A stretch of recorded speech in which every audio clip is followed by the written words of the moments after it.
আল্লাহ পাক আজরাইল আলাইহিস সালামকে একদিন বলে দিয়েছেন, ও আমার আজরাইল মালাকুল মউত, ও আমার মালাকুল মউত, তুমি আমার নবীকে একটু টেস্ট করে আসো। আমার নবী আমি আল্লাহকে কতটুক শ্রদ্ধা করে, কতটুক আমি আল্লাহর হুকুম মানে একটু টেস্ট করে আসো। আল্লাহ পাক আজরাইল আলাইহিস সালামকে নবীর বাড়িতে মেহমান হিসেবে দাওয়াত দিয়ে মেহমান হিসেবে পাঠিয়ে দিলেন। ওই মালাকুল মউত যখন নবীর বাড়িতে চলে গেলেন, নবীর বাড়িতে যখন আসরের নামাজের বাদ মাগরিবের আগ দিয়ে চলে গেছেন, ওই নবীর বাড়িতে যখন চলে গেলেন, আপনার বাড়িতে যদি কোনো মেহমান আসে আপনারা কি বসতে দিবেন না? যখন নবীর বাড়িতে একটা মেহমান চলে গেলেন, নবীর বাড়িতে ওই মালাকুল মউত মেহমান সাজিয়া চলে গেলেন, তখন বন্ধুকে বসতে দিয়ে দিলেন, মেহমানদারিকে বসতে দিয়ে দিলেন। তখন নবী বলল, ভাই রে তুমি তো আমার বাড়িতে এসেছো, আমার বাড়িতে কোনোদিন চুলা চলে না, আমার বাড়িতে কোনোদিন রান্না চলে না, আমি কোনোদিন রান্না চলাই না, আমি নবী সব সময় রোজা রাখি। আমার আল্লাহর জান্নাত থেকে ওই ইফতারের টাইমে কয়টা রুটি আসে আমি ইফতার করে নেই, ওই চেহরি টাইমে কয়টা রুটি আসে আমি নবী চেহরি করে নেই।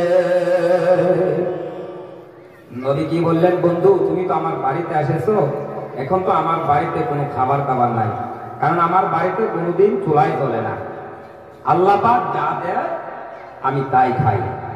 বন্ধু তুমি একটু সবর করো, একটু কিছুক্ষণের মধ্যে মাগরিবের আযান দিতেছে, আযান দিলে কিছু আল্লাহর জান্নাত থেকে রুটি আসবে, আপনিও খাবেন আমিও খাবো।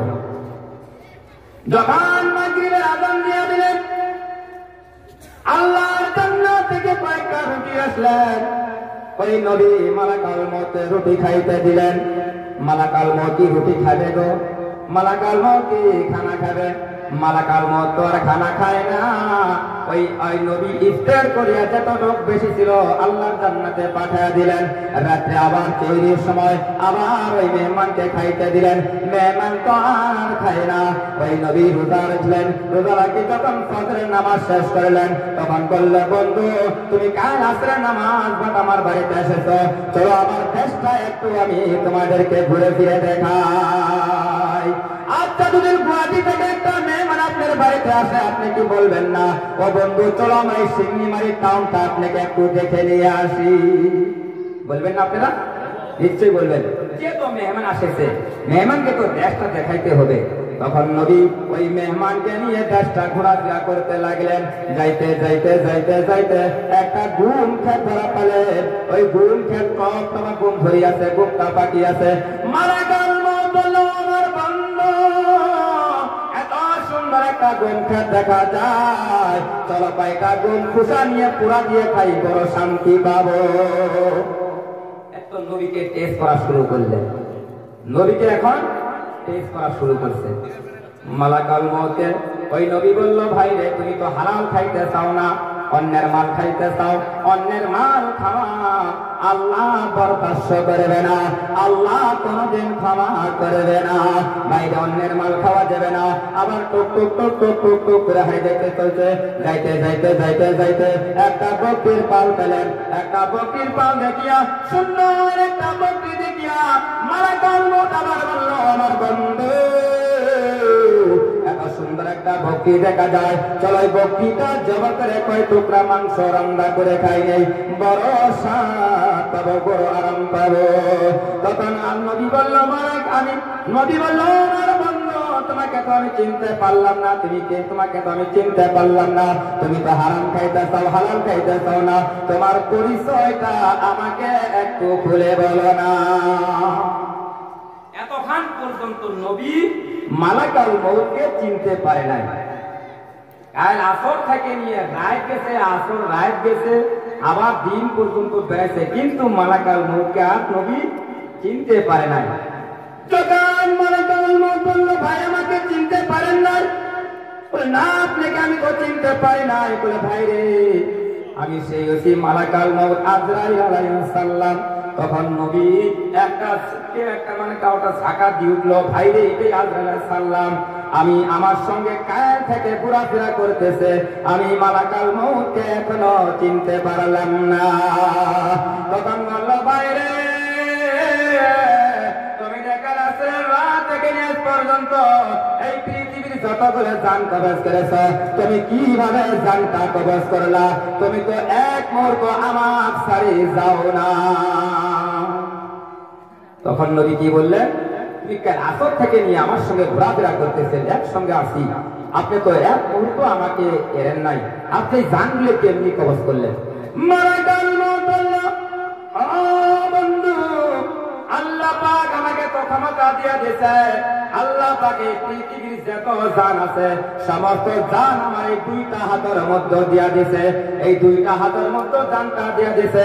আল্লাহ যখন অর্ডার করবে, আল্লাহ যখন হুকুম করবে, আমি মালাকুল মউত আমার এই দুইটা হাত থেকে আমি জানটা তাকে কবজ করে নিয়ে আনে। মালাকুল মউতকে বেড়াইতে হবে গো, হ্যাঁ? আল্লাহ পাক কত বড় ক্ষমতা দিয়ে দিছে। যখন এই কথা বললেন তখন নবী বলল, তাহলে আপনি সেই মালাকুল মউত, তাহলে একটু কাজ করেন ভাই, আমার জানটা একটু কবজ করো না। জানটা কবজ করবে আর জানটা ঢুকাইয়া দিবে। আমি একটু দেখতে চাই এই পৃথিবীর জমিনে জান কবজ করা কত কঠিন। নবী কি বললেন? আমার একটু জানটা কবজ করেন, আবার বাই করে দেন, কবজ করে ঢুকি দেন। আমি হয়তো জান কবজ করার কষ্টটা দেখি, আমি আমার দয়ার আল্লাহকে বেশি বেশি স্মরণ করতে পারবো, বেশি বেশি মানতে পারবো। তখন মনে করল, ভাই আমার তো জান কবজ করা কোনো অর্ডার নাই। ওই দয়ার আল্লাহ, দয়ার মালিক যতক্ষণ পর্যন্ত অর্ডার না দিছে, আমি আজরাইল আলাইহিস সালাম মালাকুল মউত জান কবজ করতে পারবো না। আল্লাহর কাছে নবী আরজি জানান, আল্লাহ গো তোমার রাসূলুল্লাহ সাল্লাল্লাহু তুমি বলে দিয়া দাও, আমি নবীর জানটা একটু কবজ করবে, আবার জানটা ঢুকাইয়া দিয়া দিবে। আমি নবী দেখতে চাই জান কবজ করা কতটা কষ্ট। হয়তো জান কবজ করার কষ্টটা দেখিয়া আমি নবীর মন কয় আমি আপনি আল্লাহকে বেশি বেশি স্মরণ করতে পারবো। আল্লাহ পাক অর্ডার দিয়ে দিলেন মালাকুল মউতকে, মালাকুল মউত আমার বন্ধুর জানটা কবজ করে নাও, আমার বন্ধুর জানটা কবজ করে নিয়া আমার জানটা ফিরা দাও। একবার আমরা দূরে সে আল্লাহুম্মা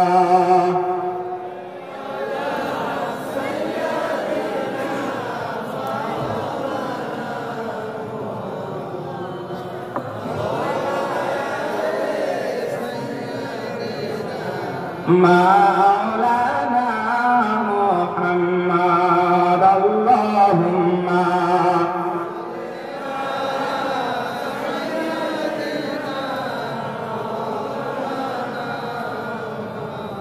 ওয়ালা আলি সাইয়্যিদিনা।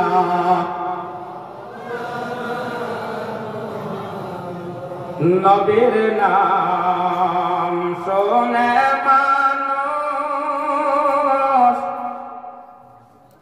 নবীর দুরূদ পড়ে না,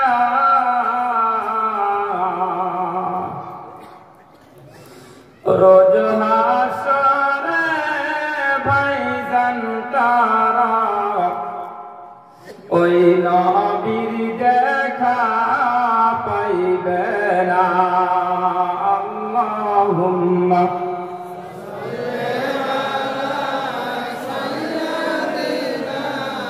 মাওলানা মুহাম্মদ ওয়ালা আলি সাইয়্যিদিনা।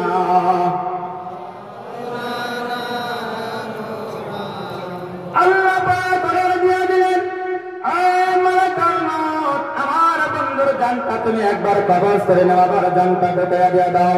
আমার নবী অর্ডার করে দিয়েছে, আল্লাহ পাক অর্ডার করে দিয়ে দিয়েছে। এই তখন মালাকুল মউত ওই নবীর জানটা কবজ করে নিলেন, কবজ করে নিয়ে আবার জানটা ফিরিয়ে দিয়ে দিলেন।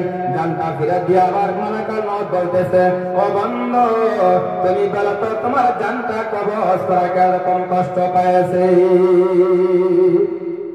তখন নবী বলল, ভাই রে,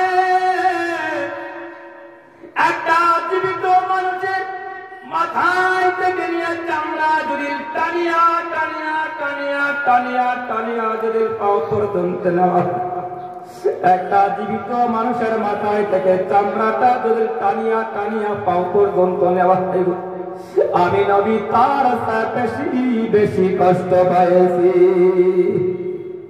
আল্লাহর নবী কি বললেন? একটা জীবিত মানুষের মাথা থেকে যদি চামড়াটা টানিয়া টানিয়া পাও পর্যন্ত নেওয়া হয়, আমি তার বেশি কষ্ট পাইছি। বন্ধু, আমি তোমার জানতে এত হালকা ভাবে আমি কবজ করেছি, এই পৃথিবীর জমিনে আমি দ্বিতীয় কোন জান এত হালকা ভাবে আমি কবজ করি না। তাহলে আমাদের কি অবস্থা হবে একটু বলেন তো?